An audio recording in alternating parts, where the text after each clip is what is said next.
Happy Friday, everybody, and welcome into the Gramlich and McClain podcast. This is releasing, of course, on Friday. We're recording on October 13th. Mac, we just missed Friday the 13th by one day, even though none of these teams are playing on Friday, so it wouldn't have been that big of a deal. It's spooky season. We can pretend it's Friday the 13th. And, it's that time of year where, we condense the schedule down. A bunch of people are on bye. So this is a small but very impactful weekend, KG. Oh, yeah. And the Gramlich and McClain podcast never takes a bye. So these other teams, they get some time off. They get a break. We don't do that. We are always here talking about the games, breaking down the games. And, Mac, of course, this has been my life lately. I think you said it perfectly before we came on here that I need better friends because I have another wedding this weekend. And at this point, I just feel like I'm being punked. I feel like people are doing this to me on purpose. My brother, that's on me. That's my bad. But these next two are my sweet husband's friends, and they're all lovely. But I don't think they understand what the fall is, Mac. Let me ask you this. Are you guys the type of people that never say no to a wedding? Rarely. Yes just yes or no? Rarely. I mean, Mac, I don't know how to tell you this. Like, I'm a popular person. You go to everyone. And it's coming to bite me. It's coming back to bite me. You get invited, but I send plenty of regrets out. Plenty of the time. Especially I need to start sending regrets. I think it's just, again, that friend group where, my friends, colleagues know if you get married in the fall, just don't waste the invite. Don't waste the postage because I'm not coming. So don't send Don't waste the paper. Yeah. I maybe should add that. When people have at their front door, no soliciting. I should just have on my front door, no fall weddings. Don't even think about it. Just don't even ask me. So now it's on the postman. It's on the postman. The postman's fault for handing you the invitation. Yeah. I generally really appreciate the good people of the U.S. Postal Service, but today, not really. Not my favorite thing. Not the day. So, Mac, yet again, I'll be trying to keep up with these games and then rewatching them on Sunday morning, getting ready for our pod. But you'll be in Connecticut. You'll be breaking them all down on ACC Network. So, if people want to tweet me updates, things like that, I would appreciate it as I am in this fall wedding hell. I shouldn't say hell. That's so bad. I like all these people. It's just tough. It's a tough time, Matt. Brilliant. This is so It's a tough time. Certain people out there know what I'm going through. That's right. Okay. The Big Three breakdown. Let's get to it. Like we said, we only have 4 games. And I think all 4 are really big. So this is kind of the Big Four breakdown. Yeah, Big Four. But let's start with the ranked matchup, Mac. Number 15, NC State, 5-1 overall, 1-1 in league. At number 18, Syracuse, America's team, 5-0, 2-0 in league. This is 3:30 p.m. on ACC Network. Syracuse is a 3.5-point favorite. The total is pretty low at 43. Let's just start with the injury issues that we've seen from NC State and that I think are really going to affect this game. From what we know, Devin Leary is out. He's not playing. So you have Jack Chambers, who is your backup quarterback, who I believe came from Charleston Southern. That's right. They never thought he would play this year. And he's very much a run-first guy. They ran the ball, 96% of the time when he was in the game against Florida State. So you can game plan differently.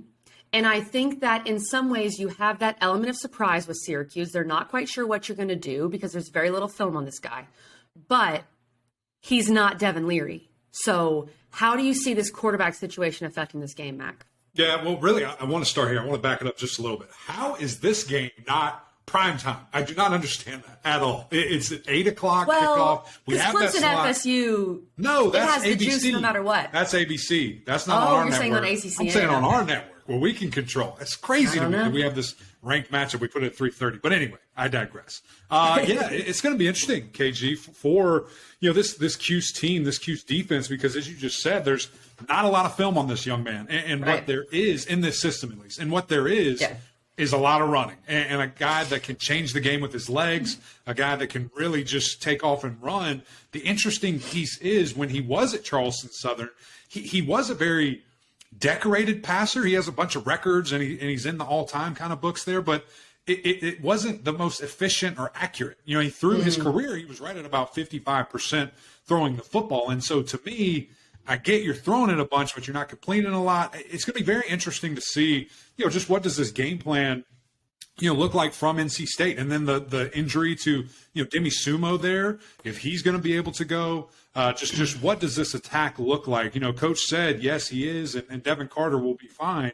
Yeah. But it's going to be a different looking NC State offense, no question. I think you've got to try to play ball control as much as possible. Keep the ball away from Syracuse. I think they're going to try to run the ball a lot. But the problem with this is that the Syracuse defense is really good. They rank number 1 in the league in quite a few categories. We know about that linebacking core. The secondary is elite. And, Mac, I'm excited for Syracuse Nation because we know Syracuse's basketball school, that's never going to change. But they do have a solid football history. I mean, some of the greats of the game have played at Syracuse. And I just saw on Twitter that they are 1,500 tickets away from a sellout. So when you pair this defense with that crowd and an NC State backup quarterback, I feel like almost any analyst in the world can look at that and say, I don't feel good about NC State in this situation. Tell me, Mac, if anything, and I'm assuming it's the NC State defense, that makes you feel like this game could still be close, or are you thinking the other way? I don't know which way you're looking close at, and we'll find out in these picks here in a second. But you mentioned that defense and those guys and how good they are coverage-wise, and the fact that back seven can just do so many different things for you. I live in a tough neighborhood. Hold on real quick. There's sirens going by. You know what's so funny? I actually live in a very nice neighborhood, and it seems like anytime that I'm either talking to you, Kelly, or we're doing a pre-pod conversation, there's always sirens everywhere. Mac, so I love you. You live in Columbia. You live in Columbia, South Carolina. Every Clemson fan who's listening or watching this is laughing because we all know the jokes. So stay safe out there, Matt. Yeah, I'll try. Anyway, let me get back to this defense. So when I look at what these guys are going to be able to do, especially the back eight, they're going to force the issue, and they're going to cause some problems. I think they would have caused some problems against Devin Leary, who's a very polished passer, who knows what he's looking at, that is very comfortable within this offense. Now you're bringing a guy in Jack Chambers that doesn't have a lot of one reps, doesn't have a lot of competitive reps at all with this first-team offense in a game-like setting for NC State. Something's got to give. And so for me, it's just what can NC State do? They already struggled to run the ball to start with. You have been harping on that for a couple of weeks now. Yeah. Now your guy's gone. You can't throw it 40 times a game. What are they going to look like? So on the offensive side for Syracuse, I think what's going to be very interesting too, KG, is that this NC State defense has been really susceptible to quarterback run. Almost one of the worst, in the entire country. I think it is first in the ACC. And so, for a guy like Garrett Schrader, I mean, he's licking his chops there saying, I'm going to take all the advantage of these guys and get in the end zone and really put the stress on there. And with that in mind, I think that opens things up for Sean Tucker. I think that opens things up in the pass game because those safeties are going to start creeping down. Those linebackers are going to be super attentive to the run. And then you just hit a little ball right over the top of them. And you have seen what Garrett Schrader can do with his arm, the rebirth of Garrett Schrader. And so this is a fascinating game that I think we're really going to find out how serious is Syracuse in the Atlantic. Are they going to contend? Or has this been a 5-game stretch where it was like, okay, we see the competition. Now things are really about to heat up.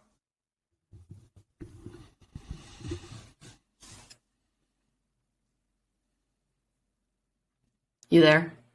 Yeah. It just froze up. At the end of my comment. We both froze. Okay, what did you end with? Just that we knew that Garrett Schrader was for real. Yeah. Okay. I'll pick it up there. Mac, there's no doubt that this Syracuse offense is for real. And let's keep in mind they're coming off a bye week. So they have had 2 weeks to prepare for this game. Now, they probably were preparing for Devin Leary, so that is a little bit of a shift. I like what you said there. How serious is Syracuse? Yeah. They have been, I would say they've gotten a few breaks this year, but that's what you have to do to be 5-0. And now they're playing their first ranked opponent and their quarterback's out. So you have to take advantage. I mean, this is how college football works. You got to take advantage of injuries. You got to take advantage of the team that you're playing that week. And if I'm Syracuse and I win this game, I'm not taking any credit away from you because Devin Leary's out, but you got to go out there and do it. And I still think this NC State defense is going to be very formidable. I mean, we talk about their issues against running quarterbacks, but they shut down Jordan Travis in the second half in Carter Finley last week. And they're coming off a half where they played lights out. This defense has to win this game, Mac. I think they have to force a couple turnovers. They have to stand up against Garrett Schrader and Sean Tucker. And if NC State's going to win this game, it's got to be kind of a lower scoring, ugly affair. I totally agree with you. And I think that that's what's really an interesting piece of that stat I gave you. Okay, they're one of the worst in the country at stopping the quarterback run, but they kind of figured it out. But that second half against Florida State, they looked really, really good at, some problems that had been, kind of brought to light there. So, for me, when I look at this defense, okay, what am I going to do? When I analyze Syracuse, what do they do really well? They have a creative quarterback, creative system that they try to get him in space, get him an opportunity to win. I'm putting Peyton Wilson and saying, hey, are you better than him? Let's see. That's your man all night long. I'm not putting him into coverage. I'm not blitzing him. I'm putting him right over Garrett Schrader and say, follow him wherever he goes and take him out of the equation. Now, if we lose other ways, if he throws it all over us, or if, Sean Tucker's able to go for 2+ and we lose that football game, that's great. We're not losing because of Garrett Schrader. And so that would be my mindset if I'm Gibson, the defensive coordinator there, and if I'm Peyton Wilson, I'm taking on that challenge saying, let's ride, let's go. And Peyton Wilson, arguably the best player on the field on either side of the ball for NC State. Right. So put this game in his hands. Okay, Mac, my stat for this game, I already mentioned the potential of a sellout. I think you're going to have about 45,000 strong in the Dome. The Loud House is what they call it. I think it's going to be a really good home environment. My stat, however, Syracuse, this is all time. So this includes since Syracuse joined the ACC, but also prior to that. Syracuse is just 2-13 overall ever against NC State.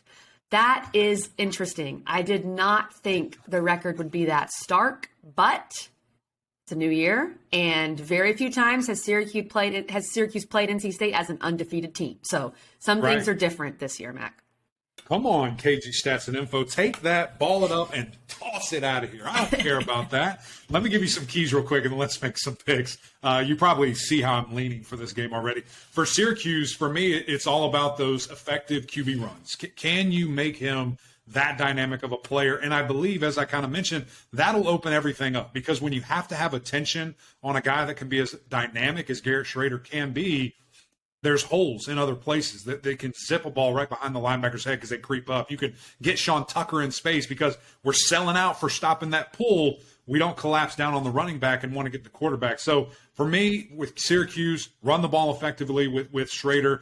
And then for NC State, as you just mentioned it, those guys on defense are going to have to get extra possessions. They're going to have to give their offense short field. Heck, go even score, KG, because you're missing your leader. You're missing your best player, and Devin Leary on offense.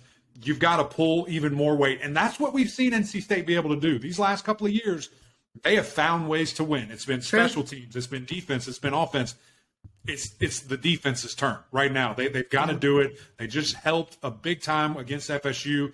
Go and do it again on the road. Defense travels well normally. You got to go do it. That's the other part of this game, is that NC State, this year specifically, besides the Clemson game, has just found ways to win. So can they do it again?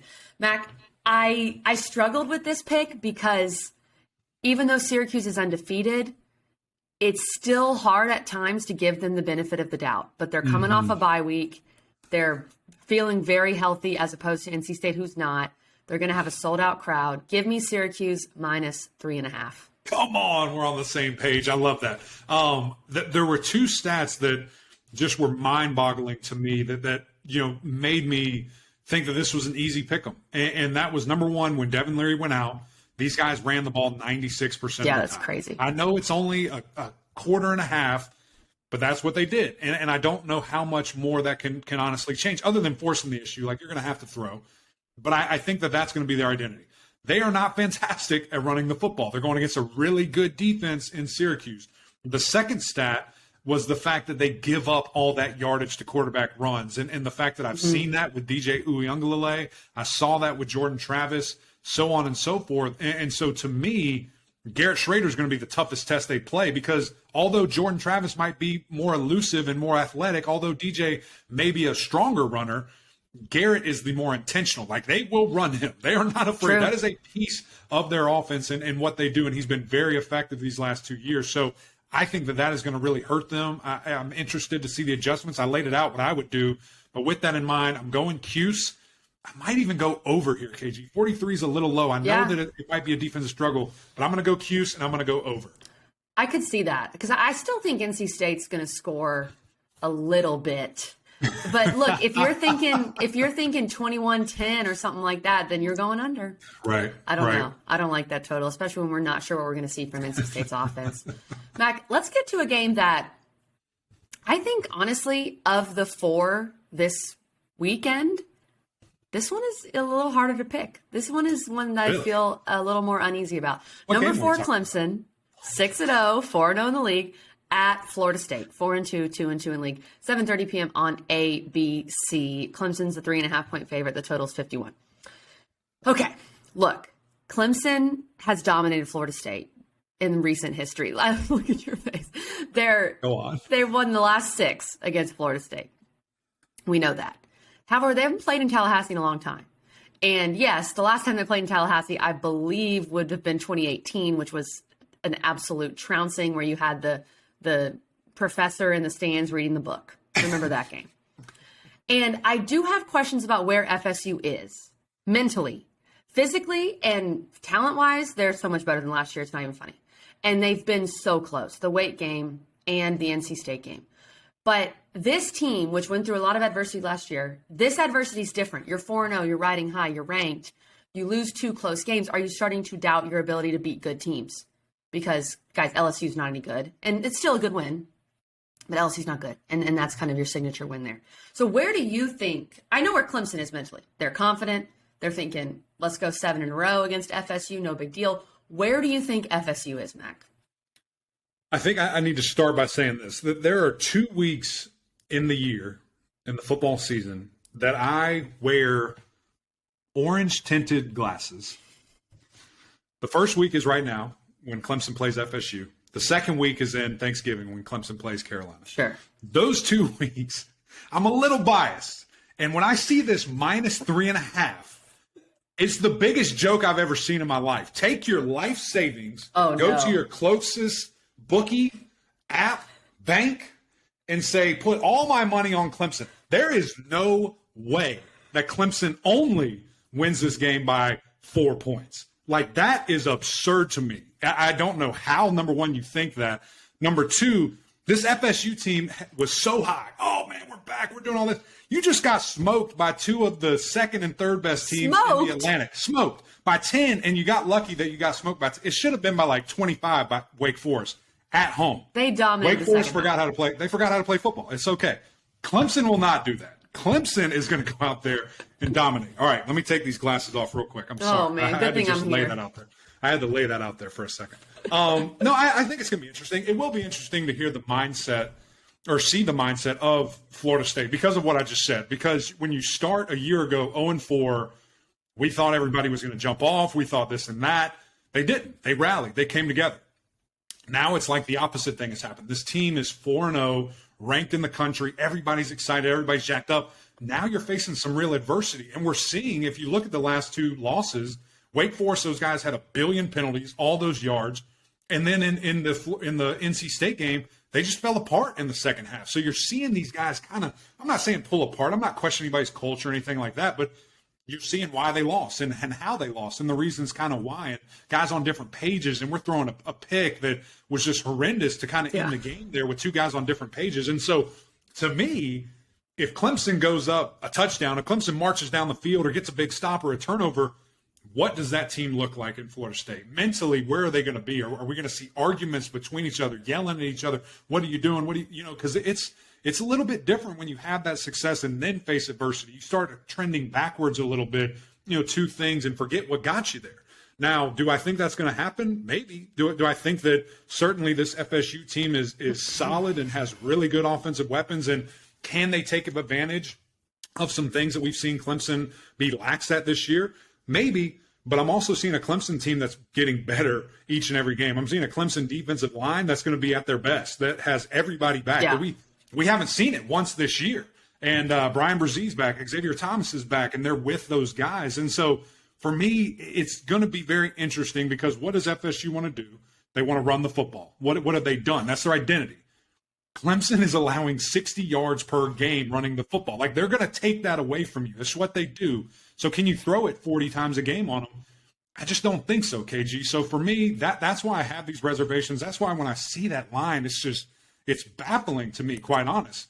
Vegas knows somehow. I don't know if they know this. Okay. I don't know if they know this one. I hear you completely. I think what Vegas is thinking is this game's in Tallahassee, and that Tallahassee environment is actually back. Specifically, when they had a night game against Boston College, the environment was lit. I mean, some of what FSU did early, plus the environment, the game was over like 5 minutes in. So right. I think that's part of it. The other part, and I would like to just get on a soapbox here for a second, because last year when Clemson was the luckiest team in America to beat Florida State last year in Clemson, that game was hideous. Afterwards, when I was still doing radio, I came on air. I said that was an embarrassing loss. And of course, fans were not happy. No loss is ever embarrassing. I said that was one of the worst winning performances I've ever seen. And Dabo defended it. He defended his team. And the time he was like, we won, blah, blah, blah. He said this week, he went back and watched that game, and it was the ugliest thing he's ever seen.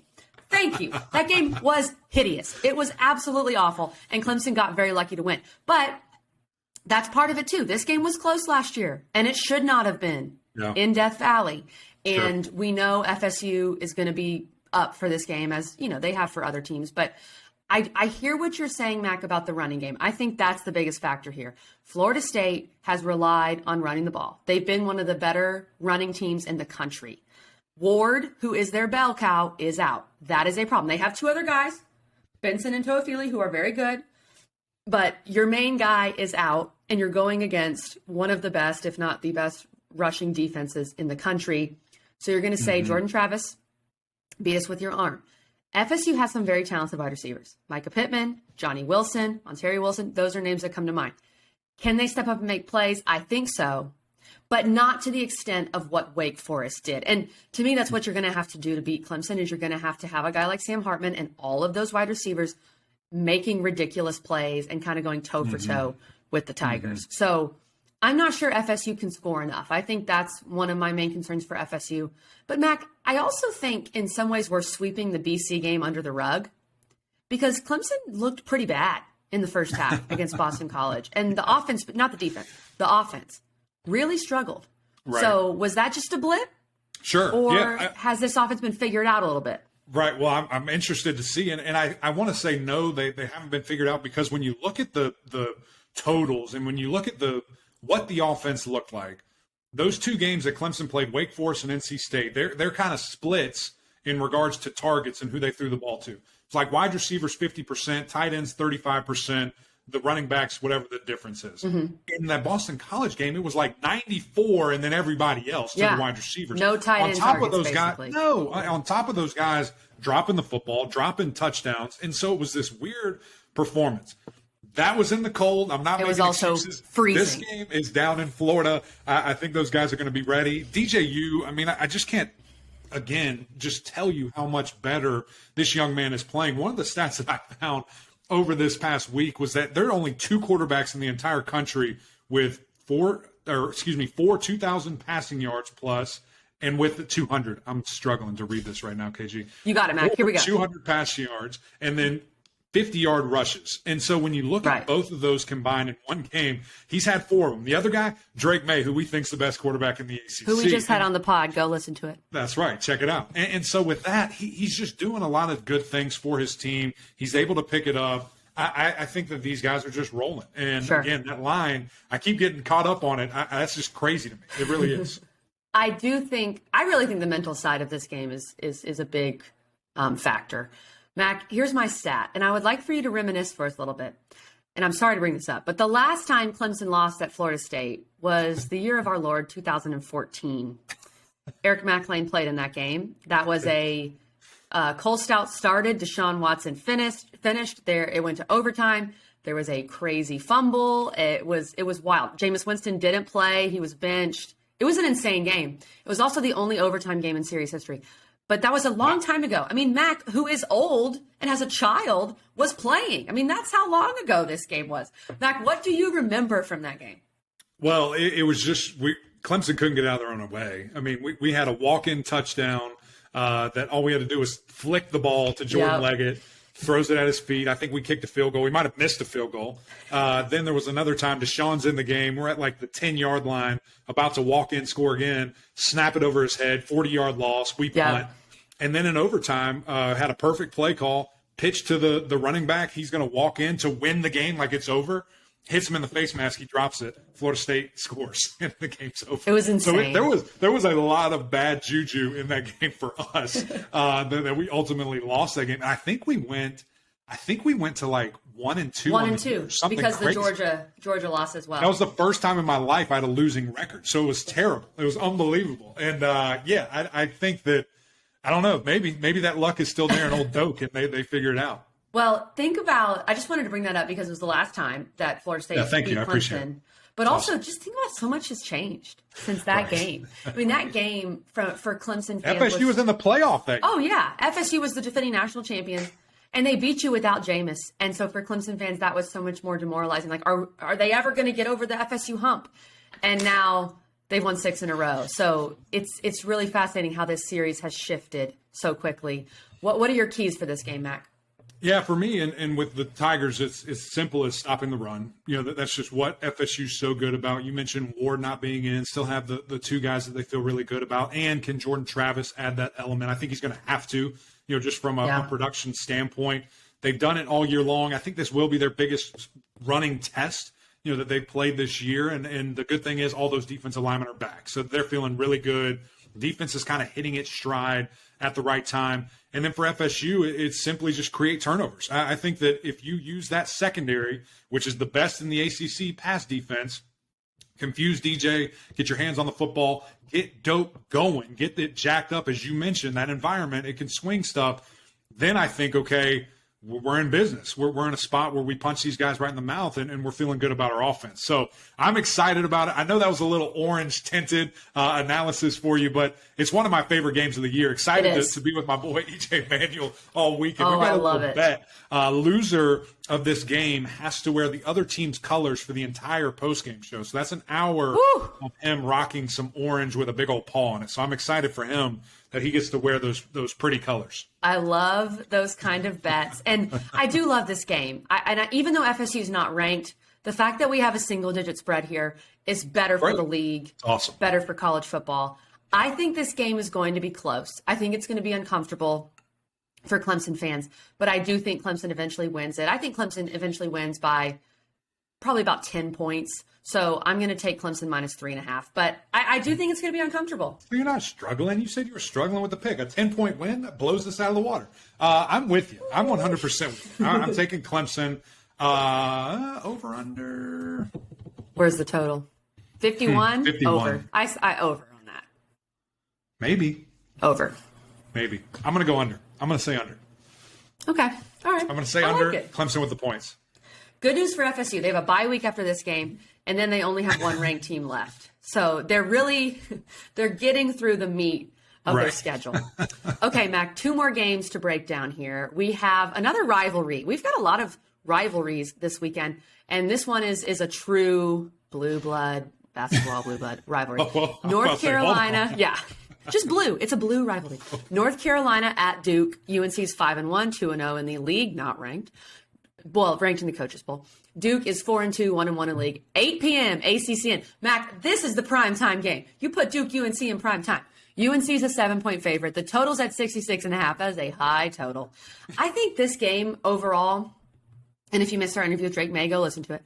I think this game is pretty simple to break down because, unfortunately for Duke, they are missing some really key pieces. Right. Jalen Calhoun, we're not sure if he's going to play. He was injured in the last game. Jalen Coleman, their leading rusher, Calhoun's their leading receiver, is also questionable. That kills you from the jump if you're Duke. And this defense is so improved. The offense got off to a really hot start and has faltered lately and really struggled against Georgia Tech. So when I look at a Duke team that's missing some playmakers, or might be, and their offense just isn't playing well, and you look at North Carolina and they can just absolutely score in bunches. Yeah.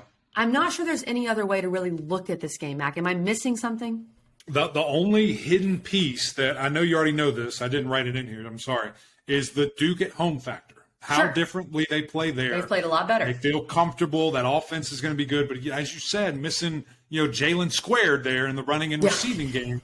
Who's going to step up? Can we see Jordan Moore, take another big step? Can we see Eli Pancol really do it? Waters in the backfield, and then just Riley. I mean, using his legs and the things that he's been able to do as we have seen.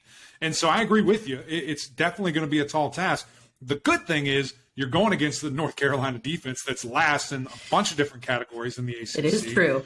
The bad news is they seemingly are getting better, statistically are getting better. Their first 4 games, they were averaging giving up 40 points a game. Their last 2 games, they've given like 34, 36 combined. And so that's progress. That's showing something. Now, those were against 2 horrific offenses in Virginia Tech, who can't do anything, and Miami, who doesn't know what they want. Miami's not horrific, though. They don't know what they want to do. They don't know who they are. I mean, Tyler Van Dyke passed for 500 yards. And what'd the coach say? We threw it too much. I hate it. And so they don't like it at all. And he's being a little bit of a Scrooge, by the way. So I'm just going to throw that out there. But yeah, when I look at this game and I look at the North Carolina offense, those guys faced a little adversity last week. And so I'm interested to see them back on the field. What can they do? Duke cannot really pressure like Miami could at all. Yeah. They have 10 sacks on the season. I would like to see schematically them try to dial it up, get some blitzes back there, try to get Drake moving and uncomfortable. But at the end of the day, you have to be who you are and just hope and pray that you can limit this offense because those guys are playing at a very high level. Drake he's number 1 in almost every category in the ACC. He's high up there in the entire country. His QBR, I mentioned the things that he can do with his arm and his legs. And just honestly, how important I think it was that he pointed out in the interview that they're winning on the road. Like last year, they got blanked 0-6. So far this year, they're 3-0. Drastic difference that I think you can really point to, just the team improving in quarterback play, going in those environments and making it happen. So I'm excited to see this, KG. It's a great rivalry, like you said. Who gets to take that bell, spray painted their colors, and take it back to the campus? That bell has seen a lot. It's been through a lot. A lot of color changes. Matt, just a quick thought on Drake May here. His QBR is second in the country. Yep, he has 24 total touchdowns. He's completing 70% of his passes. He already has nearly 2,000 yards. His team is 5-1. Why isn't he legitimately in the Heisman conversation? Like, that's ridiculous. If any other guy was doing all that and his team was 5-1 in the Power 5, right? I feel like it's not even really a question. And I think part of it is there's a lack of respect for UNC because of their defense. But doesn't that make Drake May even more impressive? Even better. That he's doing this with a defense that hasn't really been able to help him. I mean, get this guy in the Heisman conversation. I totally agree. DJU, Drake May, both insert them in there. Sam Hartman at the end of the day, probably. Yeah, and Sam Hartman. It's just something where I think that these guys have their little lists at the preseason. They're going to stand by those lists. They don't want to look silly, but we know these voters are paying attention. They're watching, and it's a long season. And ultimately. And remember last year, it took Kenny Pickett a while to gain steam because he wasn't a preseason guy. So. Right. And then he was invited to New York. So I think Drake May, specifically Drake, Sam Hartman, and DJ too, DJ because he'll have the Clemson factor, but his numbers aren't as gaudy as the other two. Just keep doing it. And if your team has one loss at the end and you've thrown 50 touchdowns, it's hard to ignore you. I think Kenny Pickett showed us that. Exactly. And I think at the end of the day, that's what we're going to see from those guys. A couple of my keys here for UNC, it's going to be interesting for them because I think that they need to win that turnover margin. Yeah. Duke is terrible when they lose it. The last 4 years, they're 1-18 when they lose the turnover margin. So you take care of business there. It's a virtual lock that you're going to win the game. And then for Duke, get going fast. These guys are second in the ACC in first quarter points. So against a team like this who has so much offensive firepower, you've got to be able to match that. And you've done that in the first quarter, although we saw them get kind of stunned against Georgia Tech. Yeah. So for me, go get started fast. You're at home. You're in a comfortable spot. I know you're missing some guys, but let's get this thing going and get it going in a hurry. Those are excellent stats, Mac. I don't think I can bring a better stat than those. So my stat is simply a word. Chrome. Those UNC Chrome helmets are so fire. I feel like that should just increase Vegas's odds from UNC -7 to like at least 7.5 or 8.5. Those helmets it's worth the hook. Are ridiculous. They're cool. I'm a little sad they're not at home. Like, why are they debuting them on Use them in a rivalry game, Mac. You need them. That's when you need the power of the Chrome the most. The power of the Chrome. All right, where are you going? Where are you going with this? I think we both agree. I'm taking UNC -7. I don't think Duke is going to be able to score enough to stay in this game. I'm with you, and I like the over-under 66.5 just because Duke's at home. If this game was at UNC, I would agree with you because the Duke travel effect. Who knows? You're going over? I'm going to go over. I think both these offenses are humming, and it's going to be a fun game. Duke's offense is not humming? Come on. Just watch. Well, against UNC, perhaps. I'm going under there. All right, Mac. Our final game here, another rivalry game. Miami is at Virginia Tech. Look, both these teams have disappointed so much, but crazy things happen when these two play football. So just keep that in mind. So Miami's at Virginia Tech. Miami's 2-3, only 0-1 in the league. Virginia Tech 2-4, 1-2 in league. This is 12:30 p.m. game on, I believe, Bally on Fox Sports. Miami's a 7-point favorite. Mac, I saw on Twitter that Lane Stadium's still sold out. Like, I mean, respect to Hokie Nation, respect to Lane Stadium. We talked about it last week, how we wish we had more to talk about with Virginia Tech because they really do have one of the best fan bases in the country. So this place is still going to be rowdy. I kind of wish it was a night game for Virginia Tech's sake with Enter Sandman and all that. And Virginia Tech did look better offensively against Pitt. And Pitt, they have a bye week. Good. They can figure some things out. Virginia Tech was able to score the rock. And Caleb Smith, wide receiver, went off. So I'm feeling a little better about Virginia Tech's offense. Miami, we kind of talked about this with FSU, the mental side. Where are they? You're going on the road to a hostile environment. I'm going to tell you right now, Mac, I'm taking Virginia Tech plus the points. Let's go, Hokie Nation. Rise up. Let's go. Wow. Enter Sandman. That's fascinating. College football. It's college football. Listen, I love it. I think that is bold for sure. I think it's kind of playing into the Miami not knowing who they are deal, which is a great choice on the road.